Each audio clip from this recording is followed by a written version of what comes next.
ఏమిటి కారణం? ఎందుకు రోగాలు వస్తున్నాయి? రోగాలు లేనివాడే లేడు.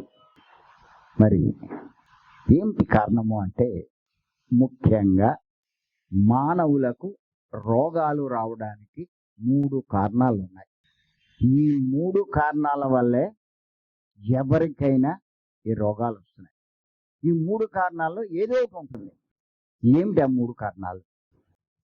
1 భౌతిక కారణం, 2 మానసిక కారణం, 3 ఆధ్యాత్మిక కారణం. ఈ భౌతిక కారణం వల్ల 15 నుంచి 20% రోగాలు వస్తాయి ఎవరికైనా. మానసిక కారణం వల్ల 40-50% రోగాలు వస్తుంటాయి. ఆధ్యాత్మిక కారణం వల్ల 20-30% రోగాలు వస్తాయి.